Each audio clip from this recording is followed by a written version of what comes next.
V mojih najstniških letih je mojo sobo krasil plakat Lamborghinija Diablo.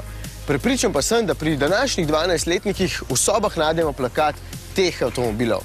Citroena DS3 Racing, ker je pravo ukaroserinjenje otroških sanj, s to oranžno streho, oranžnimi ogledali in prvič v moji karieri z oranžnimi platišči. No in potem je tu še precej materijala, ki ga uporablja tudi izdelovalec najboljših izpušnih sistemov, ki ima sedež v Ivančni Gorici, karbona.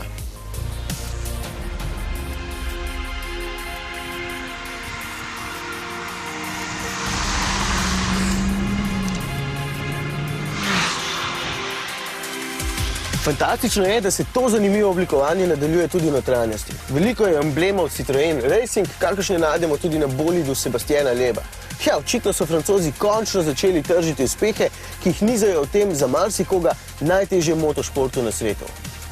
Edina stvar, ki ne sovpada s tole notranjostjo, je navigacija. Reli vozniki imajo običajno navigatorja na sovoznikovem sedežu, tukaj pa si boste morali z navigiranjem pomagati kar sami. Ja, očitno pri Citroenu menijo, da je DS3R lahko tudi potovalni avtomobil. Lahko je, ali pa tudi ne. Podvozje je namreč pretrdo za luknjaste ceste, je pa lahko agregat sila varčen. V povprečju se boste brez težav vozili s porabo okrog 9 litrov, če boste ves čas pazili na omejitve, bo lahko poraba celo nižja od 7 litrov. Dobrih 150 kW v tako majhni embalaži je obetajoč podatek, vendar se nekaj te silne moči izgubi zaradi le sprednjega pogona brez zapore diferenciala in zaradi menjalnika s predolgimi prestavnimi razmerji. Ob največji hitrosti, ki jo DS3R zmore v tretji prestavi, vam bo država vzela polovico plače.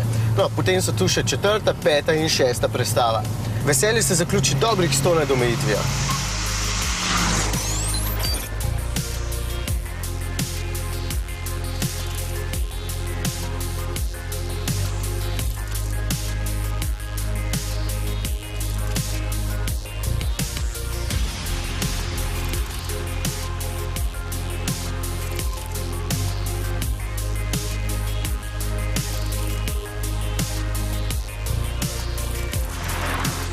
Kaj imajo torej skupnega? Corsa OPC, Mini JCV, Clio RS in DS3 Racing, vsi imajo okrog 200 konjičev plus minus nekaj glav.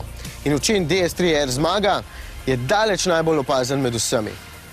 In na koncu še vprašanje, je 30 000 evrov preveč za takšen avtomobil? Razum pravi, da vsekakor je preveč, ampak če si ga boste vseeno umislili, boste le eden od 2000 na celem planetu, ki ga boste dejansko imeli. In k sreči včasih razum odpove.